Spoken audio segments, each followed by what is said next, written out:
hondos de la misma celda o del mismo andén, con dos que alcancen el tope de la subasta, con dos que bailen sin casa en el mismo tren, con dos que resulten ser de la misma casta, con dos entre tantos ecos se digan quién, con dos que se nos parezcan en la canasta, con dos que tengan el alma como de 100, con dos que se quieran bien, con dos que se quieran bien,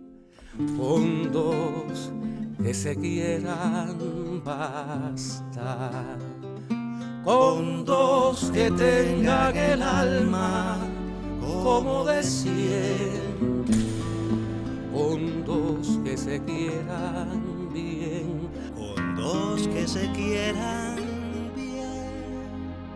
con dos que se quieran bastar.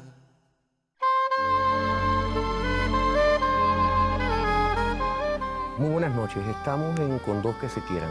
Ahora aquí en Quinta Avenida y Calle 32 en Miramar, en los maravillosos estudios Abdala. Hoy nos acompaña otro querido amigo mío, el doctor en ciencias psicológicas y músico, un gran músico que va a explicar por qué no siguió siendo el gran músico que siempre fue, mi hermanito Manolo Calviño. Buenas noches. Oye, qué alegría. ¿Cómo se van a poner la gente de felices de tenerte en el programa? Porque pues, han pedido, la gente me dice, bueno, ¿por qué tú no llevas a científicos? ¿Por qué tú no llevas a deportistas? Me lo dicen mucho. Sí. Y claro, yo siempre digo que el perfil del programa es un perfil vinculado a ese mundo artístico, intelectual, ¿no? Pero es que tú reúnes esas dos condiciones, así que los que querían científicos te tienen a ti aquí, y los que querían músicos también. Cuando yo me puse a investigar, Manolo, yo quiero empezar a hablar por tus padres, por tu niñez. Es decir, quizás ya yo te conocí, ya tú eras un joven. ¿Cómo funcionó eso ahí? Pues la verdad que funcionó muy bien. Yo tuve una niñez absolutamente en mis recuerdos y en los hechos objetivos que puedo estructurar para tratar de separar el recuerdo de lo que realmente pasó, cosa que es casi imposible. Es casi imposible. Pero fue una niñez muy linda, muy feliz. Yo nací en Cayo Hueso.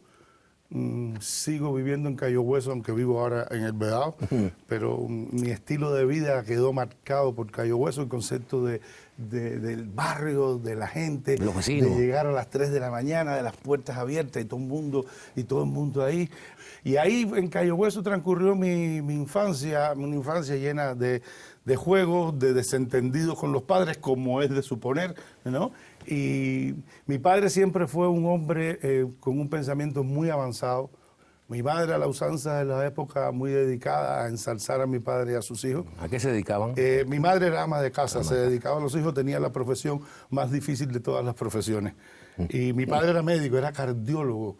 Y en gran medida mi padre es una de las causas fundamentales del por qué yo estudio psicología. Yo fui a Mauri un pésimo estudiante de preuniversitario, digamos, evaluando por los estándares conocidos. Claro. No asistencia a clase, no estudio, no interés. Era la época en que la música ocupaba el primer plano de mis intereses. Y repetí el último año de pre, eran, qué sé yo, 18 asignaturas. Me presenté a una cosa que hoy se llaman los mundiales, en aquella época ni me acuerdo cómo se llamaban. Extraordinario. Extraordinario. Y aprobé todas las asignaturas menos física. Entonces, eso fue una cosa interesante. Estoy sentado en el Parque Mariana Grajales y estoy ahí sentado y se me acerca la entonces directora del preuniversitario y me dice, Calviño, ¿usted va a repetir todas las asignaturas o solamente física? Miran cómo han cambiado los tiempos. Si eso se le dice hoy a un muchacho, probablemente preguntará, ¿cuánto cuesta? Claro, claro. En aquella época yo pregunté, que es lo que me va a mandar a hacer. Claro. Es la diferencia, muchos años. Y entonces me dijo, no, usted puede dar solamente física, pero tiene que ir a trabajar de profesor en una secundaria. Y me mandaron a la secundaria de la que yo había sido estudiante. Que cuando el director me vio llegar, dijo, ¿y usted qué hace aquí? Le dije, prepárese que va a recibir ¿Qué a su secundaria era? ¿Qué secundaria? Rubén Martínez Villena. Ah, claro, la Villena. El otro día, hace unos programas atrás, creo, estuviste hablando con Loipa. Ah, ¿sí? Y decía que su mamá era profesora de español. Fue mi profesora de español, la mamá, excelente profesora de español. Bueno, y cuando llego a la secundaria, digo, bueno, ¿y qué asignatura voy a impartir? Me dice el director, la única que tenemos disponible es física. Entonces, por suspender física fui profesor de física. Y esto es un hecho interesante. Hoy muchas personas dicen, los profesores jóvenes, los emergentes. Yo fui un emergente, pero con un sentido de responsabilidad. Estudié física como nunca en mi vida. Y allí descubrí mi vocación por el magisterio. Yo no puedo dejar de ser maestro. Y lo descubrí allí. Por un accidente, dirían algunas personas. Los psicólogos diríamos alguna causalidad en la historia de tu vida. Y con psicología me pasó igual. Terminé este año de preuniversitario, la misma directora me dijo, ¿y usted qué va a estudiar? Y con una cosa así absolutamente prepotente y altanera, que yo no era así. Tú no eres así, ¿no? Era mi relación con la directora, ¿no? Era como decir, usted no me va a poner un pie encima. Le digo, ¿cuál es la especialidad más difícil de entrar? Me dijo, entre ellas psicología. Le dije, apúnteme en psicología. Y ahí fui, hice las pruebas y matriculé psicología. Pero ahí voy a una pregunta que ahora mismo se me ocurre. En la psicología que se practica hoy, ¿se sigue respetando mucho ese secreto profesional igual que se respeta en la iglesia? El secreto profesional De confesión. es absolutamente inviolable. La estructuración ética de la profesión descansa en el secreto profesional. Yo conozco muchos artistas que tienen dificultades psicológicas y algunos hasta psiquiátricas. Y dicen, yo prefiero contener todo esto que ir a contarle, porque es una persona que sale por televisión, que sale en el cine, y no voy a contarle a un médico porque ahora a lo mejor se ha relajado la disciplina y cuando venga a ver los problemas que yo tengo se entera todo el mundo. Bueno, ese es un tema también que no tiene tanto que ver, a mi juicio, no tiene solo que ver con el modelo profesional, sino también con un modelo cultural. Seguimos siendo culturalmente un país donde una persona en el medio de Galeano y San Rafael puede hablar de sus padecimientos de hemorroides con una tranquilidad impresionante. Sin embargo, decir que está sometido a un tratamiento psiquiátrico o que se ve con un psicólogo, eso. Y yo creo que es un problema cultural. Sin embargo, he tenido pacientes, he tenido amigos que por amistad he preferido que no sean mis pacientes, los he derivado a otros profesionales. Y yo mismo he llegado a pensar, tengo que buscar la forma para no exponerlo. Y esa persona en quien estoy pensando me ha dicho, dime dónde hay que estar, a qué hora, dónde es la cola, tranquilo. Ah, qué bárbaro. Es decir, yo creo que es un problema cultural y un problema también, ¿por qué no? Sin que nadie se ofenda, yo creo que es un problema de madurez personal. Bueno, ustedes son tres, Alfredo, Lola y tú. Sí, yo soy del medio, Alfredo es más pequeño. ¿Alfredo Lola, a qué se dedica? Alfredo se dedica al cine. Vive en México, parece ser que es una persona bastante exitosa en materia de comercialización de cine, se dedicaba a eso aquí, aprendió su trabajo aquí en el ICAI, ¿verdad? Con los grandes vendedores del ICAI, que son antológicos. Ya sabes, y Lola trabaja en el cine también. Y Lola también trabaja en el cine, así que probablemente de ahí mi parecido a Brad Pitt, con unas libras de más. Bueno, los ojos tuyos son más bonitos que los de Brad Pitt. Ah, ya tú ves. Yo no sé si las luces permiten ver la claridad de los ojos. Ahora, ¿tú cuándo se forma el grupo Moncada? Quiero caer ahí antes de irme atrás. Moncada nace en el 72. Alberto Falla y un estudiante de física, Mario Ayub, y yo cantábamos las canciones, como empezamos todos, Todos, claro. Cantábamos las canciones de Silvio, de Pablo, hacíamos las veces de trovadores. Y entonces, en algún momento aparece la televisión universitaria, aparece un programa entre los muchos que aparecieron de la televisión universitaria que se llamaba Siempre en Domingo, dirigía Jorge Gómez. Claro. Y Jorge Gómez empieza un poco a aglutinar gente para intentar sustentar aquel programa, ¿ya? Y había una cercanía ya entre nosotros. Y nos juntamos ahí a tocar con unos instrumentos que estaban allí, que eran de la escuela. Cuando hicimos el primer intento, yo dije, este grupo ya tiene nombre, debe llamarse Los Pimientos Morrones, para evitar cualquier otro exceso. Moncada nunca nació, a mi juicio, con una pretensión de ser músicos, sino con una pretensión de hacer un trabajo cultural, de comunicación cultural. Sus gestores eran gente con intereses de este tipo. Quizás no éramos seguramente muy buenos músicos, pero sí.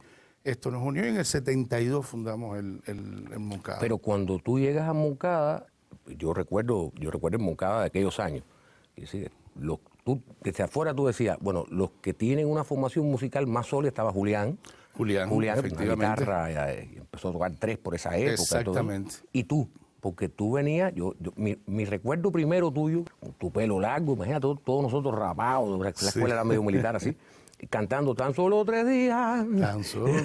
Y yo decía, bueno, Black is Black. Black is Black. ¿Cómo fue ese paso por los dados anteriores? Mira. Porque a lo mejor por ahí estaba lo de Pre, que no sacaba bien la nota, ¿o qué? Exacto, sin duda.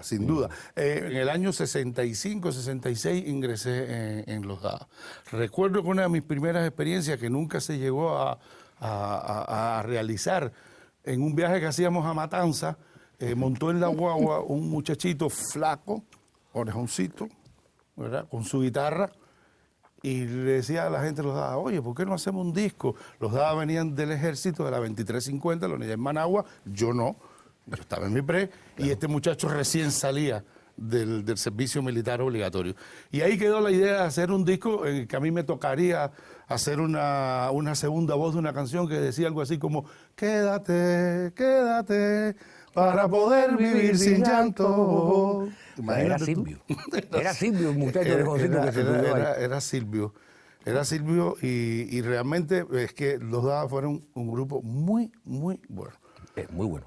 Y sí, yo tenía, al llegar a Moncada, una experiencia de trabajo en grupo muy importante. Y en escena, eran de y en esos que escena, tenían. en el 69. Porque Alberto tenía la impronta, ¿no? La impronta. Exactamente, aquello, ¿no? Y una voz tremenda. Y una voz tremenda. Y una voz tremenda. Y tú con el oficio total. En el 69 recuerdo que coincidimos en un escenario que se llama el Coparrón de Riviera, que fue el año que repetí el preuniversitario, ya va atando cabo. Sí. Hacíamos 2 shows, un show y una cortina musical con los Dadas. Y las 3 personas que en aquel momento tocábamos y cantábamos en la guitarra eran Pedro Luis Ferrer, Mike Purcell y yo. Madre mía, vaya, que era una bola de talento. No, la verdad que vamos, es que todas esas cosas te marcan. Pero todo eso forma parte de esa tradición musical que yo no abandono, ¿eh? Bueno, voy para una pregunta que aquí mejor a ti se la voy a hacer. ¿Vale la pena un programa que yo no he visto durante los 20 años que lleva el programa al aire, pero he visto muchas veces? Pero se ha formado una especie de, como se dice en la calle, de una atmósfera con el asunto del celo y del intrusismo profesional. O sea, la gente que viniendo de la calle van a la televisión y supuestamente le robamos el trabajo a algunos locutores. Es decir, entonces, ¿qué tú piensas de eso? Mira, el tema del intrusismo profesional es todo un temazo, ¿ya? Y justamente se ubica básicamente en lo que hoy algunos especialistas llaman las disciplinas blandas, ¿ya? Es difícil el intrusismo profesional en neurocirugía. Claro. Es poco probable. Es poco probable. Mejor no lo probemos. Sí, que una enfermera diga, exactamente, déjame operar aquí. aquí.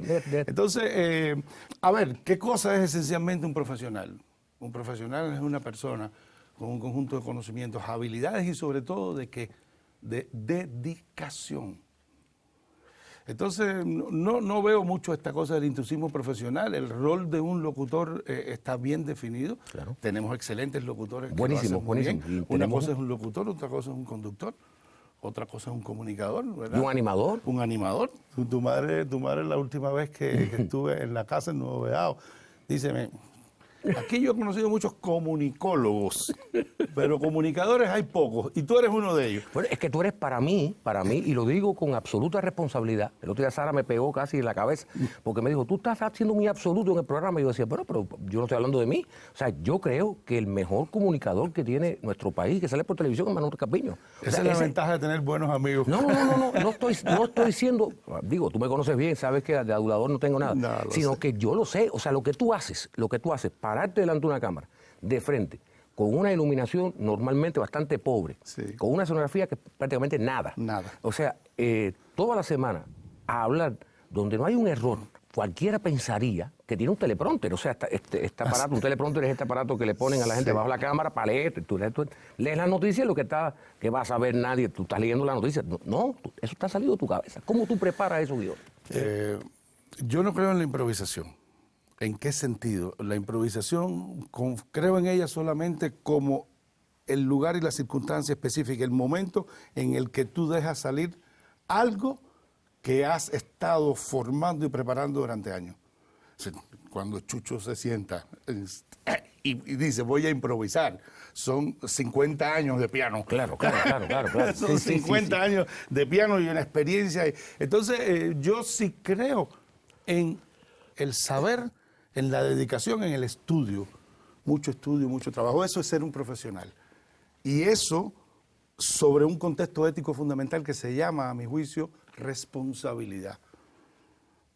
Yo no puedo pararme en un aula, no puedo sentarme en un estudio de televisión, si no es pensando que voy a intentar hacer todo lo mejor que yo puedo hacer por respeto a esas personas que están allí sentadas, sean mis estudiantes, sean los televidentes. Bueno, es que yo siempre he dicho, es decir, que uno no viene a este mundo con determinados dones, Exacto. sino que uno ejercita, y esto ha sido motivo de discusión en la casa y ha sido motivo de discusión en este mismo programa. Claro. Ahora, ¿vale la pena? ¿Por qué surge ese programa? Tiene dos ¿A historias. quién se le ocurre? Tiene dos historias. Una historia, si quieres, más administrativa y una historia más contextual, cultural y una historia obviamente personal. Hilda Ravilero, que en aquella época hacía Contacto, Hilda Ravilero estaba buscando crear secciones que le reanimaran un poco el programa. Hacía una sección de salsa, de la que salió Mi Salsa, en fin, y hacía una sección de psicología. También televisión en vivo, ¿no? Televisión en vivo. En un determinado momento, pues me acuerdo un ex alumno mío que trabajaba con Vicente González Castro, claro. me llama y me dice, estamos buscando programas de pequeño formato, separémonos. Yo estaba un poco, no desencantado de la psicología, pero quería buscar otra cosa.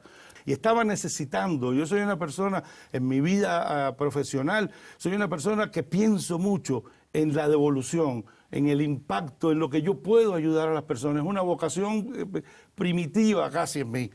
Y entonces ahí llegó la posibilidad. Yo quería un poco levantar y salir un poco de ahí y decirle a la gente, la mejor variante es mirarnos primero nosotros. La vida nos es dada una sola vez. Y esta vez que te la dan, y esta vez que la tienes, hay que vivirla con mucha felicidad, con mucho bienestar. Hay que vivirla con mucha entrega, de esa cosa, a lo mejor un poco cursi, no importa, de que cuando te vayas saliendo tú puedas decir, viví. Entonces me gusta la idea de que esto no sea solo un proyecto mío, de mis hijos, de mi familia, que podía ser un proyecto mucho más allá y ayudar a las personas a este andar más presidido por la felicidad, por el bienestar, que no quiere decir que no haya obstáculos, que no haya problemas, que no haya frustración, que no haya depresión. No, el problema no es que no haya esas cosas, sino cómo salir de ellas y salir vencedor, salir del lado de la felicidad. Ya. Manolo, ¿y cómo se graba Vale la Pena? Entrará en los Guinness Records como el programa más barato de la televisión cubana, que debe ser la televisión más barata del mundo. Así que puedo aspirar. Mira, yo normalmente voy recogiendo temas, leyendo cartas, conversando con la gente y voy haciéndome una esquela de temas generales. Pero yo llego al estudio, me pongo la camisa, me siento y grabo. 3 minutos, paro, 7 minutos, paro, 3 minutos y vamos para el otro programa. ¿Cuántos Y grabas? normalmente grabo 2 programas. No tengo necesidad de grabar más porque como grabo con mucha anticipación, grabo 2 programas. Quiere decir que en términos estrictamente de utilización de estudio, con 30 minutos de estudio, yo hago vale la pena. No me hace falta más. Sí, es el más barato. Creo que hay uno en Albania. Uno en Albania que es un poco Sí, más corto. un poquito más corto. Un poquito más barato. Pero vale la pena, se graba de arriba abajo. Y cuando tú hablas de las cartas en los programas, ¿es verdad que estás refiriendo a cartas reales? ¿O hay cartas ficticias? Por lo general son cartas reales. ¿En qué sentido? Recibo 10, 12 cartas, 20 cartas sobre una temática más o menos común. Claro. Y ahí construyo una Y ahí construyes una. que representa todo lo que está. Otras veces, efectivamente, sí es una carta tal y como la recibí. Tal y como la recibí. Que eso a veces, cuando estábamos en periodo especial, por ejemplo, yo creo que tú fuiste de las grandes ayudas para este país. Eso hay que reconocerlo, por lo menos para mí lo fuiste. A veces tú hablabas de temas que esa semana estaban ocurriendo. Y tú habías grabado ese programa a lo mejor hace un mes. Exactamente, o más. O más. O más. O sea, eso es destino, casualidad. Creo que las contingencias de la vida humana son de alguna manera reiterativas. Entran con disfraces diferentes, con caras diferentes, pero las situaciones humanas son muy comunes. Entonces, claro, hablas de cosas que pueden estar siendo pensadas para hoy y un mes después, 2 meses después, tú dices, la debe haber grabado hoy por la mañana. Claro. Bueno, yo pensaba muchas veces que las hacía la misma semana en que salía. Bueno, para bien y para mal, ¿eh? Porque me ha pasado de cosas que he grabado con 2 meses de anticipación y han salido un día en que el contexto, digamos, les da una lectura específica y entonces sí, también. es al revés. También lo recuerdo. Pasan ese tipo de cosas. Pero vale la pena, siempre digo, es un programa que empieza cuando se acaba. Es decir, mi gran aspiración es que cuando yo cierre, la gente diga, no estoy de acuerdo con eso, o sí estoy de acuerdo, eso es lo que le pasa a fulano, claro. Y se produzca eso, que en definitiva es su leitmotiv, es realmente lo que queremos. Muchas veces se piensa que el psicólogo es el tipo que sabe muchas cosas y que sabe dónde aplicarlas, ¿no? Es un modelo una representación muy vieja del psicólogo. Me es imposible pensar que yo puedo saber de tu vida más que tú mismo. Claro. Pero la distancia que tengo de tu vida es la que cuando se junta con la distancia que tienes tú, la que tú ves más de cerca y la que yo veo más de lejos, nos permite encontrar otra visión distinta. Y en esa otra visión probablemente esté tu camino. Es la otra punta del triángulo, ¿no? Exactamente. Yo te oigo hablar. Primero estoy absolutamente hipnotizado. Este es mago, además. Pero siempre fuiste, además, así antes de ser psicólogo. Tú siempre has hablado con tanta vehemencia que yo recuerdo de jovencito, algún momento en nuestras edades. Nosotros fuimos jóvenes también alguna vez. Sí, claro. Y delgados. Y delgados. Fuimos delgados y también. Delgado. Cualquiera pensaría que a ti no te hace falta entonces nunca tener ayuda médica. O sea, porque la gente te ve en televisión y dice, este hombre tiene todas las respuestas para todo. Si un día se siente mal, es decir, él solo puede resolver, él solo se recicla, él solo se reedifica. Antes de ser psicólogo soy ser humano. Y si algo no renunciaría definitivamente nunca es a dejar de ser humano, ¿no? Algunas veces te dicen, sus hijos deben ser perfectos. Deben ser perfectos, sí. Yo digo, no, yo soy padre antes que psicólogo. Claro, no voy a renunciar nunca a ser padre. Y deben ser malas cabezas los muchachos todos, seguramente. Como todo. Claro. Como todo. ¿Cuántas veces nosotros estamos metidos en conflictos con los más jóvenes y de pronto tú dices, espérate un minutico, flashback, vete atrás, ponte en tus 17. Claro. Y es como si fuera la historia repitiéndose. Empiezas a ver las cosas ahora como un déjà vu. Eso ya pasó en mi vida. Sí, el joven que uno fue, ¿no? El joven que uno fue. Es como si tú fueras a jugar al joven que fuiste. Entonces yo no tengo respuesta para todos los problemas, ni los míos. Y sin duda alguna que los tengo. Hombre, claro. Ahora sí tengo una convicción. Que la digo en palabras de Martí. Tengo la convicción de que andar es el único modo de llegar. Entonces, vamos a andar. Y tengo una segunda convicción, que andando con alguien se llega mejor y más rápido. Bueno, me faltaría aplaudir o algo así. Ahora, tú me dijiste, incluso cuando Tato nos estaba poniendo los micrófonos. Sí. Y me he quedado pensando en ella. Me dice, yo tengo un problema con la gente de cultura. Para la gente de cultura, cultura son los artistas, Sí. los bailarines. Es cierto. Desarrolla eso. La producción cultural es producción, es intercambio, es diálogo entre subjetividades. Y el concepto de cultura es mucho más amplio que lo que pueda significar la funcionalidad de un aparato eficiente, productivo, muy bueno, mi respeto, que pueda ser llamado un Ministerio de Cultura o un Ministerio de Educación. Claro.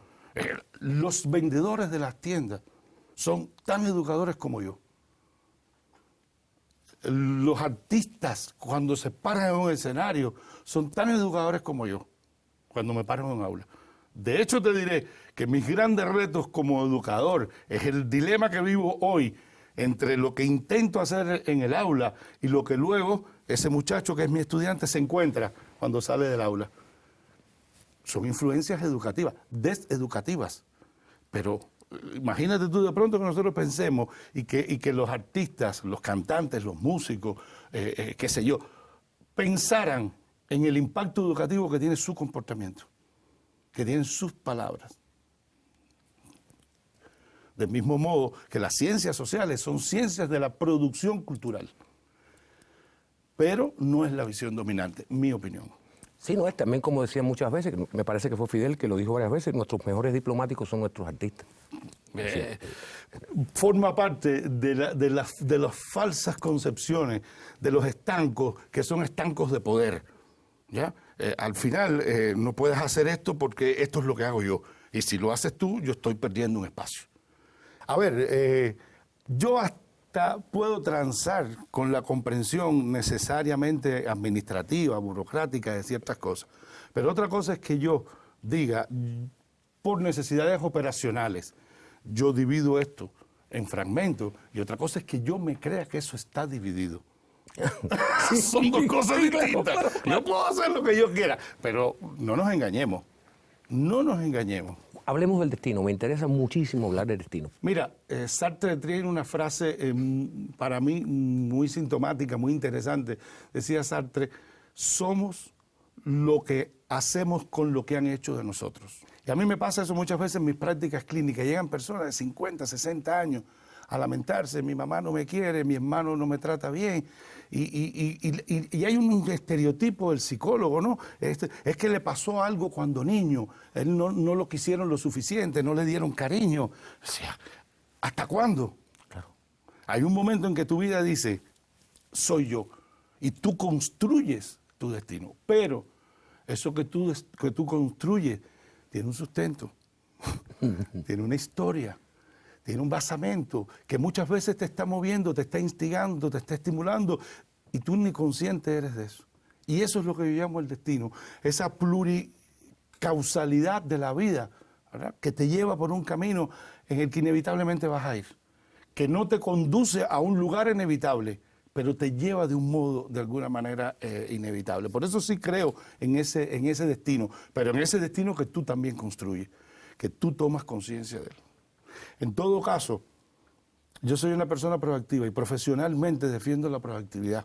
Y para mí la proactividad es pensar que las instigaciones fundamentales del ser humano no vienen del pasado, vienen del futuro. Madre santa.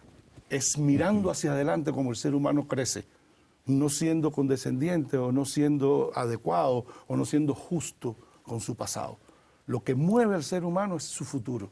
Y por eso yo siempre digo, los grandes dilemas humanos tienen que ser dilemas hacia el futuro, no hacia el pasado.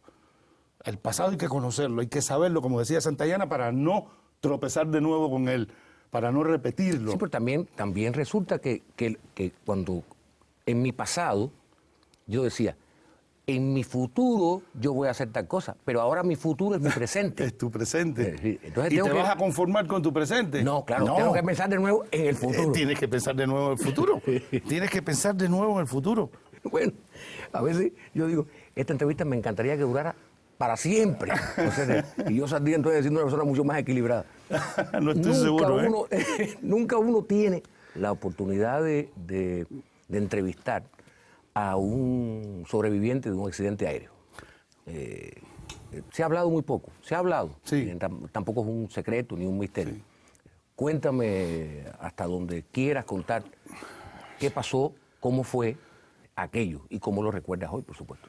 Esto fue, Amaury, en septiembre del 82. Habíamos ido un grupo de psicólogos que nos habíamos graduado en la universidad, en Moscú, no solo en la universidad estatal, en otras. Y regresábamos tentando el destino. Claro.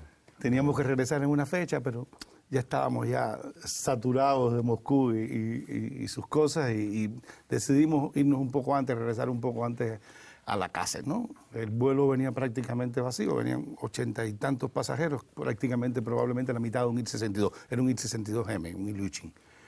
Y en ese sentido veníamos cómodos, ¿ya? Y esa cosa a veces que yo digo que también es defensivo en el momento del aterrizaje, que uno se pone a hacer un chiste un poco para destensar y quizás algún chiste que se hizo y de pronto efectivamente sentimos algo que no era usual, ¿no? El avión salido de la pista, dando vueltas, se iba a un lado, las luces apagadas, un choque que prácticamente derrumba la parte donde nosotros... ¿Era de día o de noche? De noche, era de noche. Entonces se partió, explotó aquellos motores, en fin, ¿qué te voy a decir? Y fue muy fuerte, fue una impresión muy fuerte, pero esta cosa de sentir que tus compañeros, que tus amigos, que tus colegas, en esa situación donde cualquiera pudiera estar pensando en su vida y nada más, pensaba en la vida de todos. Y eso es una cosa muy reconfortante, porque tú dices, a pesar de los pesares, incluso en tiempos como estos, en que muchos son invitados a la desidia, al egoísmo, tú sabes que esa cosa básica humana es recuperable, es salvable y al final se impone. Entonces, esa fue una sensación muy fuerte para mí. La otra cosa es los vericuetos de la conciencia. Soy psicólogo, no puedo dejar de serlo. Claro. Yo ha sido tu programa. No dejo de serlo nunca. Yo recuerdo que ya estábamos en un lugar más o menos a salvo, habíamos llegado allí corriendo a campo traviesa, se sentía todavía el estruendo, el cielo aquel dantesco que no voy a olvidar nunca. Si soy condenado al infierno ya tengo una idea de cómo es, por lo menos en apariencia. Y de pronto allí llega un hombre, deshilachado no de ropa, de piel, ¿verdad? Apenas se le veían las órbitas blancas de los ojos. Y llega aquel hombre allí y decía, en ruso, lo digo en español yo, decía, soy ciudadano de la Unión Soviética, soy ciudadano de la Unión Soviética. Y se desploma. Y ahí en el piso, ¿no? Me le acerco y le digo, no te preocupes, va a venir inmediatamente ayuda. Y esa persona abre los ojos y dice, si hay amigos, todo está bien. Y con la misma cerró los ojos y se murió. Entonces, es muy fuerte. ¿Qué cosa? Es muy fuerte, muy fuerte. Y en fin, yo honestamente, hasta el día de hoy, cuando me tengo que montar en un avión, y obviamente no puedes dejar de hacerlo, No, claro. Quizás el ruido que antes te era hasta que bueno, estamos volando, hoy tú dices, estará pasando algo, ¿no? Y queda esa impronta. Pero al final de todo, esta cosa de sentir que lo humano prevalece por encima de todo, incluso en las situaciones más terribles. Madre. Bueno, háblame de tu mujer, de Margarita, y háblame de tus hijos. Pues esta es una parte fundamental en mi vida, ¿ya? Yo creo fervientemente en la familia, creo fervientemente en la necesidad de tener esa compañera con quien tú puedes compartir tu vida. Esa es Margarita, mi esposa. Tu esposa, ¿no? Mis hijos, no sé, yo ¿Qué edad creo... tiene el mayor y qué edad tiene el menor? La mayor tiene 35, cumple ahora, recién en estos días cumple 35. El más pequeño en estos días también cumple 14, ¿ya? Y... Bueno, están ahí. Sí, están muy cerquita, casi pudiera ser madre. Están muy cerca, te digo, ahí. Y para mí, Amaury, mis hijos son mi vida misma. Son mi vida misma. Entre las cosas que yo más gratificación siento de mi vida, sin duda alguna están mis hijos. Sin duda alguna está mi familia, mi esposa, mis hermanos. el saber, el tener personas cercanas, personas que te pueden tender una mano y a quien tú le tiendes la mano, eso para mí es vital. La familia, tus hijos, tus padres, no importa dónde estén, en algún lugar de un cementerio, en algún país lejano. En una foto. En una foto. Ese es un sentimiento de base, indestructible, sobre el que se construye la vida humana. A eso no podremos renunciar nunca.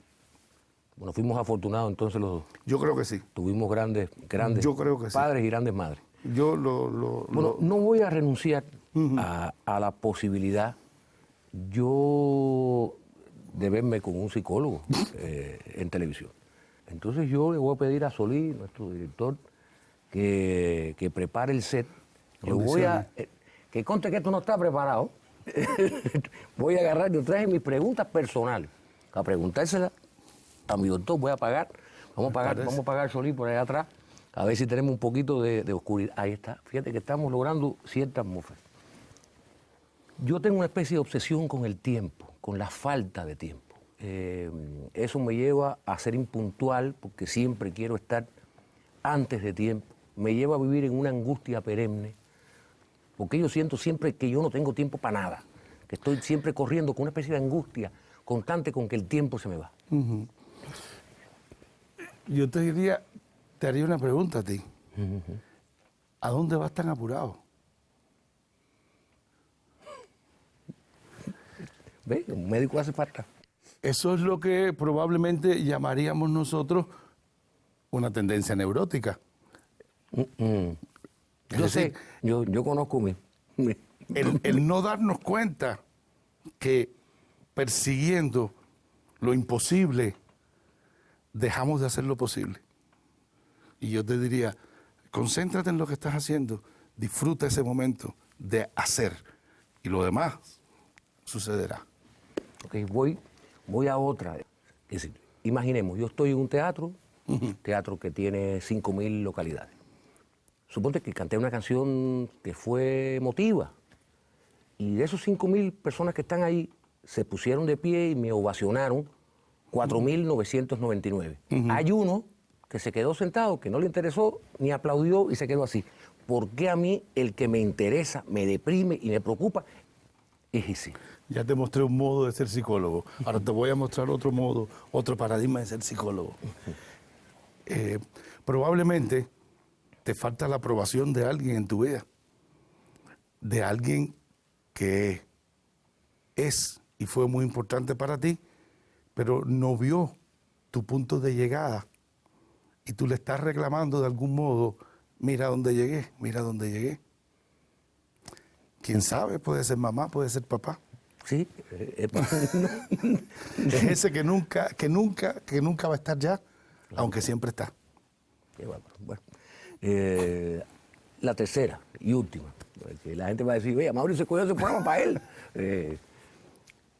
Yo tengo la sensación, y es una sensación, de que en la misma medida en que yo más me he esforzado, y me esfuerzo en algunos casos, en ser un buen hijo, en ser un buen padre, en ser un buen amigo, en ser un buen esposo, tengo, y es sensación, ya te digo, no es certeza, la sensación de que mientras más me esfuerzo, menos lo logro. Y siempre me queda la sensación de que me quedo por debajo de todo eso, que nunca lo puedo lograr. Lo mismo. Ahora juntas las tres preguntas, me has hecho una sola. Entonces no estoy tan loco. No estás tan loco. Me has dicho, ¿qué pasa conmigo? ¿Verdad? Claro. Y entonces yo te diría, eso es una enfermedad tan linda, es una enfermedad tan reconfortante que se llama nunca estar conforme, sin estar tampoco inconforme. Pero es una persona que no quiere que le den vida, que quiere ganarla, que quiere hacerla. Y para eso siempre el tiempo es poco. Para eso siempre necesitamos el apoyo de quien no nos apoya. Y para eso siempre tenemos que tener una insatisfacción residual para que nos vuelva a instigar y no abandonar el camino. Bueno, yo pensé, bueno, ya terminé con esto porque ya me empezó a dar taquicardia. Es increíble cómo tú has resuelto muchísimas tragedias mías en apenas unos minutos de televisión. yo siempre hago una pregunta al final, y leí en una entrevista, fíjate, una entrevista que te hizo una joven estudiante de periodismo, muy buena entrevista, qué lástima que no recuerdo su nombre, y ella te hablaba de la posibilidad te hablaba de los sentidos, ¿no? No sé la pregunta bien cómo está armada, pero te hablaba de los sentidos, y tú hablaste de un sexto sentido, en el sentido de la ética. Quisiera que recordara, si puedes recordar esa buenísima. No voy a hacer la pregunta igual que ella, porque tendría que citarla entonces. Claro. Esta joven efectivamente me preguntó, puedo suponer que no le han faltado situaciones, estando fuera de Cuba, en que lo han invitado a trabajar fuera de Cuba. Y... ¿A trabajar o a no regresar? O a no regresar, sí. Sí, cuando digo trabajar, efectivamente, a no regresar.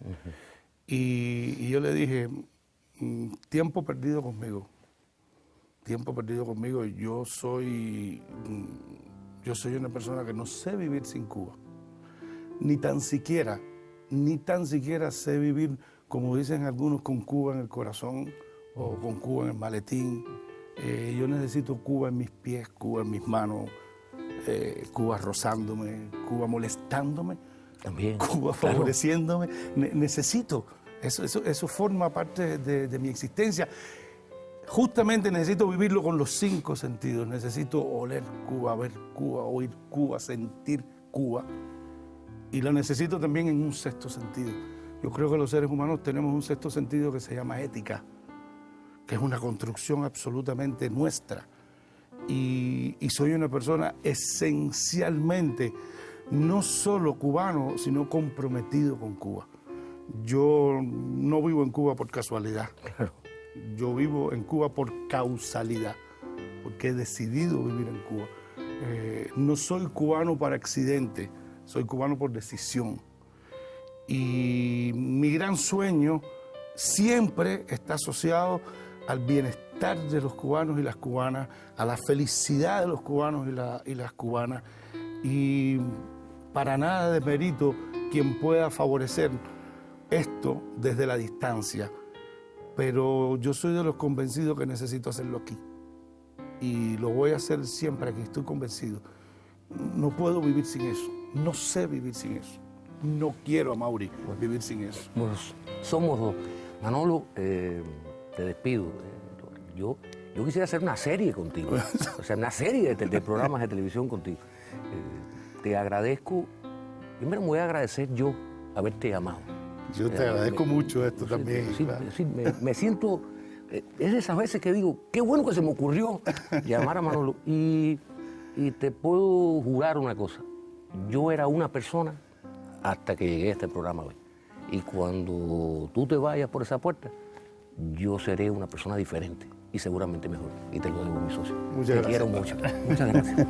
Hondos de la misma celda o del mismo andén, con dos que alcancen el tope de la subasta, con dos que bailen sin casa en el mismo tren, con dos que resulten ser de la misma casta, con dos entre tantos ecos se digan quién, con dos que se nos parezcan en la canasta, con dos que tengan el alma como de 100,